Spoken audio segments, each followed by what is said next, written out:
بسم اللہ الرحمن الرحیم۔ السلام علیکم جی۔ پیر سے جمعہ رمضان میں غامدی صاحب کے ساتھ خصوصی رمضان ٹرانسمیشن کے ساتھ حاضر خدمت ہیں۔ سوال و جواب کا سلسلہ ہے 15 منٹ۔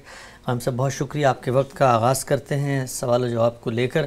پہلا سوال جو میں آپ سے پوچھنا چاہتا ہوں، گزشتہ ہفتے ہم نے آپ سے پوچھا تھا کہ تنقید جب ہم کرتے ہیں تو اس میں کسی بندے کے قول اور فعل جو کچھ اس سے صادر ہوا ہے اس پر تنقید ہوگی، اس کی نیت، محرکات، اس شخص کے پس منظر میں کیا چیز کار فرماتی ہے، وہ زیر بحث نہیں ہے کہ سوال اسی ضمن میں آپ سے پوچھنا چاہتا ہوں۔ ایک آدمی دعویٰ کرتا ہے نعوذ باللہ میں خدا ہوں، یہ دعویٰ کرتا ہے میں فرشتہ ہوں، یہ دعویٰ کرتا ہے میں پیغمبر ہوں، یہ دعویٰ کرتا ہے کہ میں آسمانوں کی سیر کرتا ہوں۔ علم اور عقل کے مسلمات، دین کی روشنی کہتی ہے کہ ایسا نہیں ہو سکتا۔ تو یہاں پر بھی کیا ہم اس بندے پہ بات نہیں کریں گے کہ وہ جھوٹ بول رہا ہے، افتراء کر رہا ہے، اس نے کوئی بات گھڑ لی ہے؟ یہاں پر تو اس کی نیت ڈھل چکی ہے اور ثابت ہو چکا ہے کہ وہ ایک جھوٹ بول رہا ہے۔ یہ جو کچھ آپ فرما رہے ہیں اس کی ضرورت کیوں ہے؟ یعنی وہ جو کچھ کہہ رہا ہے وہ غلط ہے، میں بتا سکتا ہوں کہ غلط ہے، یعنی اس کو توجہ دلائی جائے گی، اور اگر کوئی دوسرا آدمی اس کی بات سن رہا ہے تو اسے بھی توجہ دلائی جائے گی کہ اس طرح کے عاجز لوگ، ایسی مخلوقات جو اپنی معمولی حاجتوں کے لیے بھی بے بس ہو جاتے ہیں، وہ خدا کیسے ہو گئے؟ اچھا، اسی طرح اگر کوئی کہتا ہے کہ میں پیغمبر ہو گیا ہوں تو اسے بتایا جائے گا کہ اللہ تعالیٰ کے آخری پیغمبر نے یہ اعلان کر دیا ہے کہ اب یہ دروازہ بند کر دیا گیا ہے۔ تو یہ میں بتا سکتا ہوں نا اس کو میں دلائل سے واضح کر سکتا ہوں، اس پر بھی واضح کر سکتا ہوں، وہ نہ سنے تو جو لوگ اس کی بات سن رہے ہیں ان پر بھی واضح کر سکتا ہوں۔ اس سے آگے جا کر مجھے کیا کرنا ہے؟ یعنی اللہ کے پیغمبر کی دعوت پہنچانی ہے، صحیح بات واضح کرنی ہے، استدلال سے اس کی غلطی بتانی ہے، یہ میری ذمہ داری ہے۔ مجھے اپنی ذمہ داریوں ہی تک رہنا چاہیے۔ میں ایک عام انسان ہوں، اور اس وقت سب لوگ عام انسان ہیں، ان کی حکومتیں بھی عام انسانوں کی حکومتیں ہیں۔ پیغمبر کی موجودگی میں اس میں کوئی شبہ نہیں ہے کہ اللہ کی حجت پوری ہو جاتی ہے تو پیغمبر کا انکار کرنے والے یا اس کی دعوت کو جھٹلا دینے والوں پر اللہ کا عذاب آ جاتا ہے، اور ان کے لیے سزائیں بھی اللہ نے مقرر کی ہیں، لیکن یہ پیغمبر کے اتمام حجت کے بعد ہوتا ہے۔ ہم عام انسانوں کے لیے یہ دروازہ بند کر دیا گیا ہے۔ ہمارا کام یہ ہے کہ ہم غلطی واضح کریں، استدلال سے واضح کریں، دین کی روشنی میں مسئلہ ہے تو دین کی روشنی میں واضح کریں، علم و عقل کے مسلمات کی روشنی میں غلطی ہو رہی ہے تو اس کو واضح کریں، اور اس میں مہذب لب و لہجہ اختیار کریں۔ اسی طرح یہ جو آپ نے فرمایا کہ یہ تو واضح ہو گیا کہ وہ جھوٹ بول رہا ہے، وہ ذہنی مریض بھی ہو سکتا ہے، اس کو کوئی الوژنز بھی پیدا ہو سکتے ہیں، وہ کسی خاص پس منظر میں کسی کے ٹرانس میں بھی آ سکتا ہے۔ تو کیا انسانوں کے بارے میں ہمارا یہ مطالعہ نہیں بتاتا کہ یہ سارے عوامل ہو سکتے ہیں؟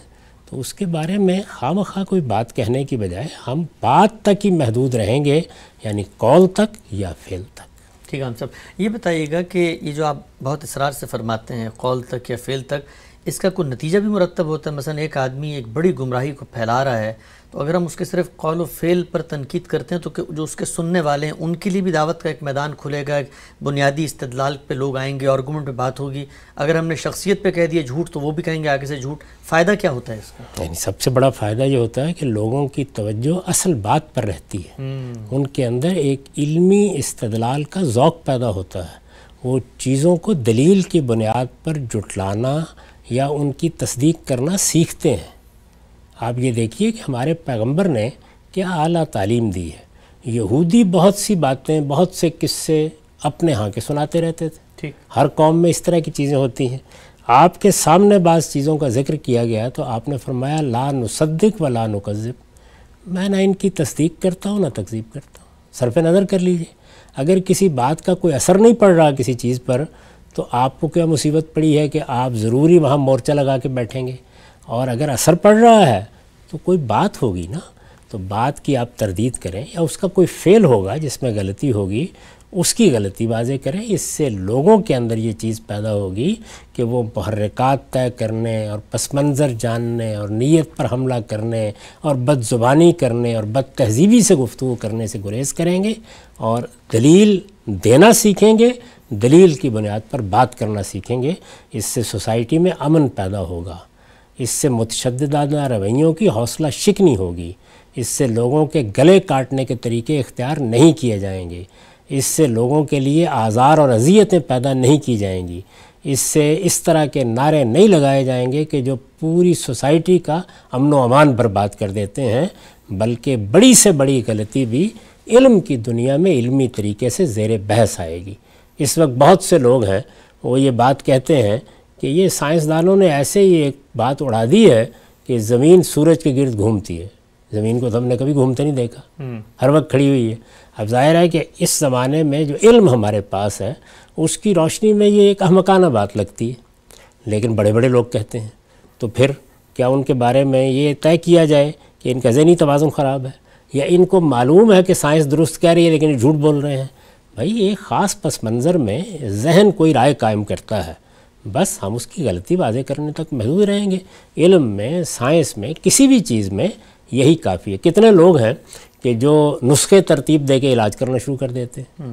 میں یہ دیکھتا ہوں کہ اس زمانے میں لوگوں کو بالکل اس ذمہ داری کا احساس نہیں ہوتا کہ وہ لوگوں کو دوائیں تجویز کر رہے ہیں، اپنے تجربات ان کو بیان کر رہے ہیں، نتیجے کے طور پر بہت بڑے حادثے ہو جاتے ہیں۔ تو اس میں بھی آپ کیا کر سکتے ہیں؟ یہی کر سکتے ہیں کہ اس کی غلطی واضح کریں۔ کوئی روایت ہے تو اس کی غلطی واضح کریں، کوئی طرز عمل ہے تو اس کی غلطی واضح کریں، کسی نے کوئی کام شروع کر دیا ہے تو اس کی غلطی، اگر آپ کے نزدیک غلطی ہے تو اس کو واضح کریں۔ جس وقت آپ مکالمہ کریں گے، جس وقت آپ اپنی بات دلیل سے کہیں گے تو سوسائٹی کے اندر امن، برداشت، حوصلہ، تہذیب، شائستگی کی اقدار فروغ پائیں گی۔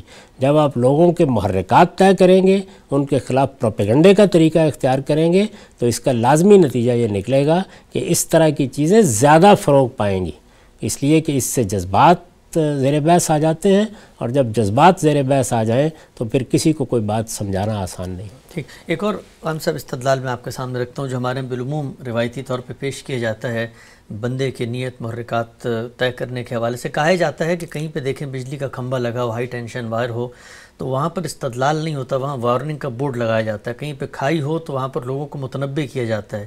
اگر کسی شخص کے خیالات کفر یا شرک یا بدعت پہ مبنی ہیں تو اگر ہم وہاں پر ایک بورڈ لگا دیں، عام آدمی تو نہ استدلال سنتا ہے نہ کرتا ہے، تو ہم تو لوگوں کو ایک باڑ لگا کے اس سے الگ کر دیں گے، ایک بند باندھ دیں گے۔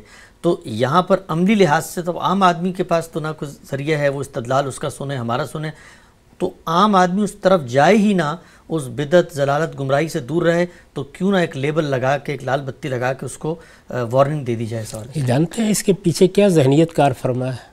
اس کے پیچھے یہ ذہنیت کار فرما ہے کہ ہم کبھی غلط نہیں ہو سکتے۔ اگر یہ بورڈ ہر بجلی کے پول پر پوری مسیحی دنیا میں لگا دیا جائے اور یہ کہہ دیا جائے کسی مسلمان کی بات نہیں سننی، تو آپ کے لیے دعوت کے امکانات باقی رہیں گے۔ اس وقت پوری دنیا میں مذاہب ہیں، نقطہ ہے نظر ہیں۔ ہم کہتے ہیں کہ شرک کا دور ختم ہو گیا، لیکن اربوں کی تعداد میں لوگ اس وقت مشرکانہ مذاہب کو اختیار کیے ہوئے ہیں، تو پھر آپ کہاں کہاں یہ بورڈ لگائیں گے؟ یہ صرف مسلمانوں کے اندر ہی لگا کے طوفان پیدا کرنا ہے، اس کی کوئی ضرورت نہیں ہے۔ یہ دیکھیے استدلال کا بورڈ لگائیے، یعنی آپ دلیل دیں، وہ دلیل اپنی ذات میں اگر وزن رکھتی ہے تو غلطی کو متعین کر دے گی، واضح ہو جائے گا۔ یہ جو پروپیگنڈے کا انداز ہے یا لوگوں کی نیت اور اس میں محرکات طے کرنے کا انداز ہے، یا اپنے ایک خاص تاثر کے تحت ان کو رکھ کر ان کے لیے خانہ متعین کرنے کا انداز ہے، یہ بہت خطرناک ہے۔ اور میں آپ سے عرض کروں کہ اسی کے نتیجے میں فرقے پیدا ہوتے ہیں۔ فرقے کیسے بنتے ہیں؟ اسی رویے کے نتیجے میں بنتے ہیں، ورنہ کیا ہے؟ دنیا بھر میں اختلافات ہوتے ہیں، آراء میں اختلافات ہوتے ہیں، استدلال میں اختلافات ہوتے ہیں، نتائج فکر میں اختلافات ہوتے ہیں، وہ بیان ہوتے ہیں، شائستہ ماحول میں بیان ہوتے ہیں، لوگ ان پہ غور کرتے ہیں۔ یعنی دو لوگ بیٹھ کے گفتگو کر رہے ہیں، دو اہل علم کی باتوں کا تقابل ہو رہا ہے، تو اگر آپ کا لب و لہجہ اچھا ہے، آپ مہذب طریقے سے بات کر رہے ہیں اور بڑی سے بڑی غلطی کو بھی اسی طرح واضح کر رہے ہیں جس طرح کہ ہمیں سکھایا گیا۔ میں نے اس سے پہلے آپ کو یاد ہے آپ کے سوال کے جواب میں یہ عرض کیا تھا کہ جب کفر ہے تو ہم اس کو بتائیں گے کہ یہ کفر ہے، شرک ہے تو بتائیں گے کہ یہ شرک ہے، اور غلطی ہے تو بتائیں گے یہ غلطی ہے۔ اور اس میں نے متعین طور پر بتایا تھا کہ اللہ کے پیغمبر نے جو دین ہمیں دیا ہے اس میں اس کو طے کر دیا گیا ہے۔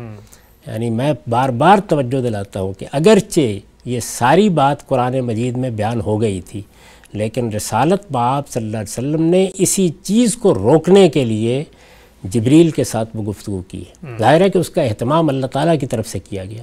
جبریل امین آئے، وہ اللہ کے اذن کے بغیر نہیں آ سکتے، انہوں نے آ کے انسانی صورت میں صحابہ کے درمیان بیٹھ کے گفتگو کی، کیونکہ تاکہ جلیل القدر صحابہ اس کو سن لیں اور اس میں بنیادی سوالات کیے۔